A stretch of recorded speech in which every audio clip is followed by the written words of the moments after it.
जय हिंद फ्रेंड्स, मैं हूं आपका दोस्त army retirement Manoj Singh. Friends, आज की वीडियो में मैं आपको टीए आर्मी और इंडियन आर्मी में क्या डिफरेंसेस है सारी चीज़ क्लियर करूंगा। टीए आर्मी का ड्रेस कोड से लेके आर्मी में और टीए आर्मी में क्या अंतर है वो भी आपको सारा क्लियर करूंगा।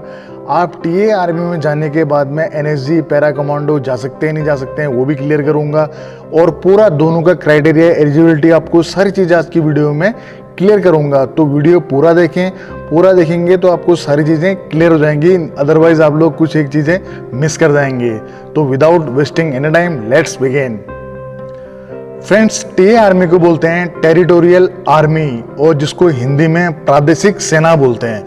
जो इसका गठन हुआ था वो आज़ादी से पूर्व हो गया, लेकिन भारत में स्वतंत्रता आने के बाद में इसको पूर्ण रूप से जो उसका जो टीए वो बना इंडियन आर्मी टीए, यानी कि इंडियन टेरिटोरियल आर्मी।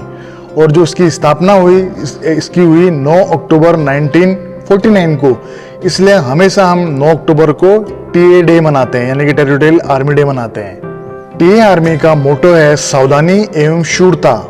फ्रेंड्स, आपको वीडियो आसानी से समझ में आ जाए टीए आर्मी और इंडियन आर्मी में क्या डिफरेंसेस है ये आपको अच्छी तरह समझ में आ जाए, इसलिए वीडियो को मैं 7 भागों में क्लियर करूंगा, यानी कि 7 पॉइंट के माध्यम से आपको क्लियर करूंगा। फ्रेंड्स, 7 पॉइंट में पहला पॉइंट है आपका टीए आर्मी और आर्मी की स्ट्रेंथ। सेकंड पार्ट है आपका टीए आर्मी इज परमानेंट और टेम्परेरी आर्मी। और थर्ड पार्ट है आपका यूनिफॉर्म ऑफ टीए आर्मी और इंडियन आर्मी। फोर्थ है आपका territorial army work, ground level पे या तटरक्षक पे या एयर डिफेंस के लिए आपको वो चीजें पूरी पॉइंट में क्लियर करूंगा। फिफ्थ पॉइंट है आपका सर्विस ड्यूरेशन, कि इनका सर्विस ड्यूरेशन कितना होता है। छठा आपका एलिजिबिलिटी क्राइटेरिया है टीए आर्मी का, कि आर्मी से किस प्रकार भिन्न है, पूरी डिटेल में आपको 6 पॉइंट में बताऊंगा। 7th पॉइंट है आपका, बहुत सारे कमेंट्स आते हैं क्या टीए आर्मी वाला एनएसजी या पैरा एसएफ में जा सकता है नहीं जा सकता है, तो वो चीज आपको क्लियर मैं 7th पॉइंट में करूंगा। तो चलिए पॉइंट नंबर 1 से शुरुआत करते हैं। और इससे पहले एक छोटी सी रिक्वेस्ट, जो पहली बार आए हैं वो चैनल को सब्सक्राइब कर लें, जो पुराने हैं लाइक करें। दोस्तों, पहले पॉइंट आते हैं टीए आर्मी और इंडियन आर्मी की स्ट्रेंथ। मैं सबसे पहले बता दूं, इंडियन आर्मी काफी बड़ी, इंडियन आर्मी मतलब वर्ल्ड की टॉप सेनाओं में आती है, तो इंडियन आर्मी की जो स्ट्रेंथ है वो काफी ज्यादा होती है, जबकि टीए आर्मी की स्ट्रेंथ 2 लाख तक है। लेकिन टीए आर्मी को इंडियन आर्मी की सेकेंड लाइन ऑफ डिफेंस भी कहा जाता है, यानी कि लड़ाई के वक्त या मुश्किल हालातों में, चाहे जमीनी स्तर पे हो, चाहे हवाई स्तर पे हो, चाहे तटरक्षक स्तर पे हो, वहाँ टीए आर्मी इंडियन आर्मी का कंधे से कंधा मिलाकर साथ देती है। सेकंड पॉइंट जो सबसे ज्यादा कमेंट्स आते हैं, सर टीए आर्मी परमानेंट है या नहीं है, टीए आर्मी मतलब टेम्परेरी आर्मी है परमानेंट आर्मी है, तो मैं आपको बिल्कुल क्लियर कर दूं, TA is permanent army. Territorial army यानी कि प्रादेशिक सेना, जो पहले किसी जमाने में हुआ करता था कि पूरी ड्यूटियां नहीं मिलती थी, उनको 12 महीने की ड्यूटियां नहीं मिलती थी, 6 महीना 7 महीना मिलती थी, लेकिन अब ऐसा नहीं है। अब टीए आर्मी परमानेंट आर्मी है, और वही जो चीजें आर्मी में ऑथराइज हैं वही चीजें टीए आर्मी में भी ऑथराइज हैं, यानी कि टीए आर्मी में भी जितनी ड्यूटी आपको इंडियन आर्मी में करनी होती है उतना ही सेम का सेम टीए आर्मी में भी होता है, यानी कि आपको जो छुट्टियों का ड्यूरेशन जो इंडियन आर्मी का होता है वही सेम टीए का होता है, और जो ड्यूटी ड्यूरेशन होता है जो टीए आर्मी का वही इंडियन आर्मी का भी होता है। और थर्ड पॉइंट है आपका uniform of TA army and Indian army. देखिए, दोनों का ड्रेस कोड सेम है, यानी कि सर्मोनियम ड्रेस होती है, जैसे मैंने ब्लू रंग का पहना आपका रिटायरमेंट, तो इंडियन आर्मी और जो टीए आर्मी है उसका जो सर्मोनियम ड्रेस होता है वो ऑलिव ग्रीन कलर का होता है, और जो उसका टैक्टिकल हालत का ड्रेस होता है कॉम्बैट ड्रेस होता है, दोनों का सेम पैटर्न होता है। तो यहाँ ड्रेस कोड के लेके एक चीज क्लियर कर दो, दोनों का ड्रेस कोड सेम है। लेकिन आर्मी में देखा होगा रेजिमेंट के जो कॉम नंबर होते हैं सेम वही टीए में भी होते हैं, उनकी रेजिमेंट के हिसाब से। जैसे टीए का क्या होता है, कुमार रेजिमेंट है, टीए की पैरा रेजिमेंट है, पैरा एसएफ नहीं है, ध्यान रखें इस चीज का, पैरा रेजिमेंट है, तो ये लोग यहाँ पर पैरा लिखते हैं, या जोड़ना यूनिट का ग्रेनेडर टीए तो ग्रेनेडर लिखेंगे, तो वो चीज बैजेस लगते हैं। लेकिन टीए आर्मी का साइड में यहाँ पर लिखा रहता है टेरिटोरियल आर्मी का बैज लगा हुआ रहता है, बस थोड़ा सा ये डिफरेंसेस है। फोर्थ पॉइंट है आपका टीए आर्मी वर्क, यानी कि टीए आर्मी का क्या काम होता है। फ्रेंड्स, मैं आपको बताना चाहूंगा, टीए आर्मी ने मतलब आजादी के बाद में जो 3 बड़े युद्ध हुए हैं तीनों में भाग लिया है, जिसमें 62 का इंडिया चाइना का वॉर, और प्लस 1964 का इंडिया पाकिस्तान वॉर, और 1971 का वापस इंडिया पाकिस्तान वॉर पे टीए आर्मी ने भी इंडियन आर्मी का साथ दिया था या साथ में मिलके काम किया था और युद्धों में भाग लिया था। और गैलेंट्री अवार्ड उनको भी मिले हैं काफ़ी, जिसमें उनका कीर्ति चक्र, सेना मेडल्स और अति विशिष्ट सेवा मेडल VSM ये भी है उनके पास में। फिफ्थ है आपका सर्विस ड्यूरेशन। आर्मी का सर्विस ड्यूरेशन क्या होता है और टीए आर्मी का सर्विस ड्यूरेशन क्या होता है, ये भी बहुत लोगों ने पूछा। तो मैं आपको एक चीज़ बता दूं कि इंडियन आर्मी में जो ज्वाइनिंग होती है वो होती है 17.5 to 21 GD और अदर के लिए 23, यानी कि आप 17.5 से लेके आप 23 साल तक इंडियन आर्मी में जा सकते हैं। तो लेकिन जैसे आप भर्ती हो गए उसके बाद में रैंक वाइज सर्विस होती है। जैसे एक जवान होता है, जवान की सर्विस होती है कलर सर्विस 17 साल, उसी प्रकार नाइट की सर्विस होती है 22 साल और हौलदार की सर्विस होती है 24 साल और नेक्स्ट उतार जो आपने देखा होगा 1 स्टार वाले होते हैं आर्मी में, उनकी सर्विस होती है कलर सर्विस 26 साल और जो 2 स्टार वाले होते हैं उनकी सर्विस होती है 28 ईयर्स और जो सूबेदार मेजर यानी कि जवान रैंक्स में जो सबसे बड़ा ओहदा होता है वो सूबेदार मेजर साहब का होता है और उनकी जॉब होती है 30 साल का और पर जॉब में 2 साल का एक्सटेंशन पीरियड होता है। वो जवान या जिससे उसकी चॉइस पे है वो उसे लेना चाहे नहीं लेना चाहे। लेकिन टीए आर्मी में जहाँ आपको मैंने बता दिया है कि एज इनके लिए 42 ईयर्स तक है, तो जिस उम्र में भर्ती होंगे प्लस उसके बाद में रैंक वाइज उनकी सर्विस, तो उसी हिसाब से वो रिटायरमेंट और वो उनका सर्विस ड्यूरेशन हो जाता है। छठा पॉइंट है आपका एलिजिबिलिटी और क्राइटेरिया। ये पॉइंट ऐसा है यहाँ आपको बिल्कुल बारीकी से पता चल जाएगा कि इंडियन आर्मी और टीए आर्मी में क्या डिफरेंस है। फ्रेंड्स, सबसे पहले बात करते हैं इसी क्रम में एज की। जहां इंडियन आर्मी के लिए अगर मैं जीडी की बात करूं तो 17.5 to 21 ईयर्स है, यानी कि आप 17.5 से 21 साल तक आप जीडी के लिए ट्राई कर सकते हैं। लेकिन टीए आर्मी में आप 18 से लेकर 42 साल तक ट्राई कर सकते हैं, यानी कि जो किसी कारणवश इंडियन आर्मी में आने से रह गया है उसके लिए और उसका जुनून सिर्फ सेना में आने का ही है, तो टीए आर्मी उसके लिए सबसे बेस्ट ऑप्शन है। 42 ईयर्स तक, मतलब कम नहीं होता है, 42 ईयर्स तक उसके पास में इंडियन आर्मी में जाने का चांस है।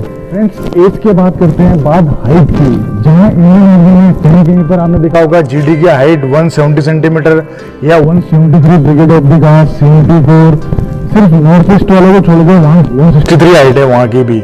लेकिन टीए आर्मी में 160 सेंटीमीटर पे ही आप भर्ती हो सकते हो, तो उनके लिए भी एक गोल्डन चांस है। जिनकी जो हाइट की वजह से आर्मी में नहीं सिलेक्शन हो पाते हैं, तो टीए आर्मी उनके लिए भी एक बेस्ट ऑप्शन है, वहां आके वो अपना सिलेक्शन करवा सकते हैं।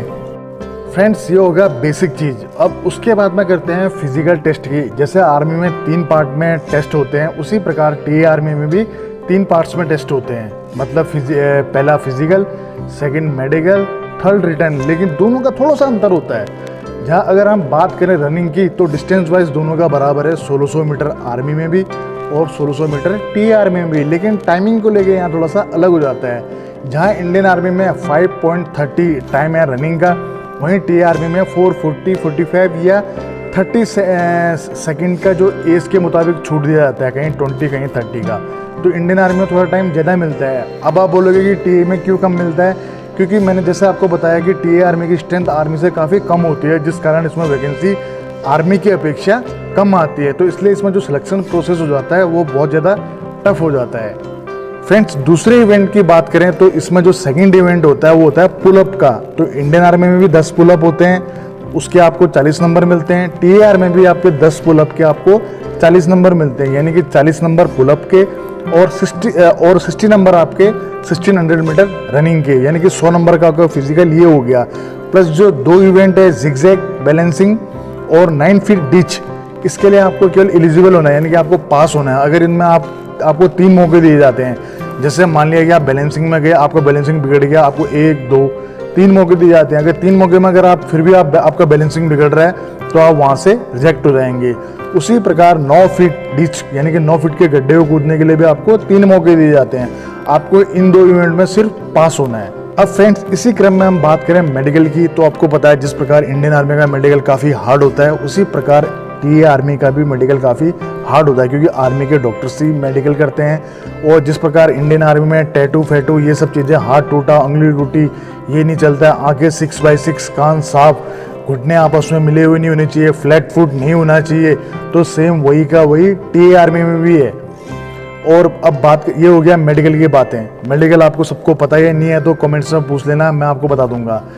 अब इसके बाद में बात करते हैं थर्ड पार्ट यानी कि रिटन एग्ज़ाम की, जहां आर्मी में जीडी का सिर्फ एक पेपर होता है 100 नंबर का और 50 क्वेश्चन होते हैं। तो वहीं मैं आपको बता देता हूं टीए आर्मी में 2 क्वेश्चन पेपर होते हैं यानी कि पेपर 1 और पेपर 2। और पेपर 1 होता है आपका 50 नंबर का 100 नंबर का, उसमें भी आपके 50 क्वेश्चन होते हैं। और पेपर 2 भी होता है आपका 100 नंबर का यानी कि उसमें भी 50 क्वेश्चन होते हैं। और आपके दोनों पेपरों में ओवरऑल 50% नंबर आने अनिवार्य हैं और एक पार्ट में मिनिमम 40% से ऊपर आने चाहिए और ओवरऑल 50% होने चाहिए। यानी कि मान लिया कि आपके एक पार्ट में 40 नंबर आ गए तो दूसरे में भी आपको 40 ही, दूसरे में आपको 60 लाने पड़ेंगे, तब जाके आपका 50% नंबर आने हैं। 200 में से आपको 100 नंबर की अनिवार्यता है और दोनों 100 नंबर के पार्ट होंगे। आर्मी में एक ही पार्ट में आपका खत्म हो जाएगा, तो ये एक बिग डिफरेंस है। अब बात करते हैं रिटन की, तो आर्मी में आपका होगा मैथमेटिक्स, रीजनिंग, जीके और जनरल साइंस। लेकिन टीए आर्मी में आपको, मैं जीडी की बात कर रहा हूँ, फिर ट्रेड के मुताबिक आपको पता है कि अलग अलग हो जाता है रिटन का। तो अब टीए आर्मी की अगर मैं जीडी की बात करूँ तो फर्स्ट पेपर होगा आपका मैथ और रीजनिंग का और सेकंड पेपर जो आपका होगा वो होगा इंग्लिश और जीके का। फ्रेंड्स एक पॉइंट में छूट गया था मेरा पे स्केल वाला। तो फ्रेंड्स मैं आपको बता देता हूँ कि जीडी का जो इंडियन आर्मी और टीए आर्मी का अब तकरीबन पे स्केल सेम है, कोई ज़्यादा खास अंतर नहीं है। तो अगर आपके मन में डाउट हो कि टीए आर्मी की सैलरी कम मिलती है या वहाँ ड्यूटियाँ कम मिलती है, तो ऐसा बिल्कुल नहीं है। वो गया ज़माना, आजकल जो पैटर्न है आर्मी का सेम वही टीए आर्मी का भी है। और दूसरा आपको एक चीज़ और करना था क्लियर कि आप बोलते हो कि टीए आर्मी को क्या after retirement ex serviceman quota मिलता है। बिल्कुल फ्रेंड्स, टीए आर्मी को after retirement ex serviceman quota भी मिलता है। और जिस प्रकार आर्मी वाला रिटायरमेंट आके 2 साल के बाद डीएससी में जा सकता है, उसी प्रकार टेरिटोरियल आर्मी का बंदा भी आफ्टर रिटायरमेंट डीएससी में जा सकता है। लेकिन मैं बात करूँ अगर इंडियन आर्मी में सिलेक्शन की, तो जो इसमें हौलदार रैंक है या जेसीओज है, हौलदार डायरेक्ट या तो एजुकेशन हौलदार में भर्ती होता है और जेसीओज है तो आरटी जेसीओज में भर्ती होता है या आरटी जेसीओज में भर्ती होता है। लेकिन टीए आर्मी में क्या होता है, आर्मी के रिटायरमेंट हौलदार वहाँ भी अप्लाई कर सकते हैं जहाँ उनका रिटर्न नहीं होता, सिर्फ इंटरव्यू होता है। उसी प्रकार इंडियन आर्मी के जेसीओज भी टीए आर्मी में जा सकते हैं, वहाँ भी उनका कोई रिटर्न नहीं होता, सिर्फ इंटरव्यू प्रोसेस होता है। फ्रेंड्स अब 7वां पॉइंट है, क्या टीए आर्मी वाला बंदा पैरा एसएफ या एनएसजी में जा सकता है। फ्रेंड्स अभी तक तो नहीं जाता है, लेकिन हो सकता है आने वाले टाइम पे ये मौका मिले। तो आपने ऐसा नहीं सोचना है कि मुझे वहाँ जाके मौका नहीं मिलेगा। टीए की पैरा रेजिमेंट है जिसमें आपने देखा होगा लेफ्टिनेंट कर्नल महेंद्र सिंह धोनी है। जी हाँ, वो क्रिकेटर आपके लिए हैं और हम तो फौजी हैं, तो इसलिए हमारे लिए वो लेफ्टिनेंट कर्नल महेंद्र सिंह धोनी है। वो टीए की पैरा रेजिमेंट में है, एसएफ नहीं, पैरा रेजिमेंट में। किसी दिन मैं आपको टीए और पैरा रेजिमेंट को लेके भी किसी दिन मैं आपको पैरा एसएफ को लेके एक पूरा कंप्लीट वीडियो बनाऊंगा, सोच रहा हूँ। लेकिन आपको पता है थोड़ा समय का अभाव है, इसलिए नहीं हो पा रहा है। लेकिन जल्दी मैं आप लोगों के लिए पैरा कमांडो का पूरा एक कंप्लीट वीडियो बनाऊंगा। फ्रेंड्स बात करूं अब ट्रेड्स की, तो जो आर्मी के ट्रेड्स होते हैं सेम वही ट्रेड्स यहाँ टीए आर्मी में भी होते हैं। यहाँ भी आपको टेक्निकल, सोल्जर क्लर्क और जीडी ये चीज़ें मिलती हैं, वहाँ भी मिलती हैं। बस थोड़ा ये होता है कि आर्मी में वैकेंसी और जो ज़्यादा होता है टीए आर्मी में कम होता है, क्योंकि दोनों की स्ट्रेंथ में बहुत अंतर हो जाता है। फ्रेंड्स सिंपल सी भाषा में पूरे वीडियो का अगर निचोड़ कहूँ तो मैं आपको बताना चाहूँगा, जिन टीए आर्मी और आर्मी में कोई ज़्यादा डिफरेंस नहीं है। आर्मी में थोड़े आपको मौके ज़्यादा मिलते हैं बजाय टीए आर्मी के। प्लस टीए आर्मी उनके लिए बहुत बेस्ट ऑप्शन है, जो जिनका सपना इंडियन आर्मी में ज्वाइन होने का था लेकिन किसी कारणवश नहीं हो पाए, लेकिन उनका सपना सैनिक बनने का ही है। तो टीए आर्मी उनके लिए बहुत अच्छा ऑप्शन है। प्लस जिनकी हाइट कम है और उनको इंडियन आर्मी में आना या नहीं है, तो टीए आर्मी उनके लिए भी बहुत बेस्ट ऑप्शन है। थर्ड एक पॉइंट मेरा छूट गया था, जैसे इंडियन आर्मी में आपको 10th में 45% और मिनिमम हर सब्जेक्ट में 33% लाने अनिवार्य होते हैं। तो टीए आर्मी में आपके लिए प्लस पॉइंट ये है कि आपको अगर मान लिया कि 10th में आपके 45% नहीं है या एक आध सब्जेक्ट में 33% से नीचे नंबर है, तो आप 12th पास करके इन चीज़ों से पार पा सकते हो। यानी कि अगर आपने 12th कर दिया तो आपके लिए परसेंटेज वाली कोई मायने नहीं रह जाएंगे। मतलब आप 12th में आपके केवल आपको 12th पास हो गए तो आप टीए आर्मी के लिए ट्राई कर सकते हो, जीडी के लिए। बाकी जो आपको क्लर्क का 60% इंडियन आर्मी में है वही सेम टीए आर्मी में भी है। बाकी पेमेंट में कोई अंतर नहीं है, फैसिलिटी में कोई अंतर नहीं है, आफ्टर रिटायरमेंट कोई अंतर नहीं है। दोनों का आफ्टर रिटायरमेंट होने के बाद जिला सैनिक कल्याण बोर्ड एक होता है, एक्स सर्विसमैन का कोटा आर्मी को भी मिलता है, इनको भी मिलता है। Medical canteen facility Indian army के साथ साथ में टी आर्मी को भी मिलती है। तो टी आर्मी बहुत अच्छा ऑप्शन है। और जो कई अफवाहें चलाते हैं, क्योंकि यूट्यूब में मैं हूँ फौजी यूट्यूबर, तो अभी 1.5 महीने पुराना हूँ। बाकी इसमें यूट्यूब में कई हैं जो फौज का ज्ञान बांटते फिर रहे हैं और जिनको फौज का कुछ भी पता नहीं, फौज के रैंकों को जीडी को कांस्टेबल बोलते हैं। तो इस वजह से ही हम यूट्यूब में भी आए और अच्छा लगता है। तो जो मैंने आपको क्लियर कर दिया, कहने ये उदाहरण मैं इसलिए दे रहा हूँ ताकि आपको क्लियर कर दूँ कि T army is permanent army. Friends, अगर वीडियो अच्छा लगे तो लाइक करें और जो नए हैं वो सब्सक्राइब करें। और नेक्स्ट वीडियो में मिलेंगे, तब तक के लिए दीजिए अपने बड़े भाई को इजाज़त। जय हिंद, वंदे मातरम, भारत माता की जय।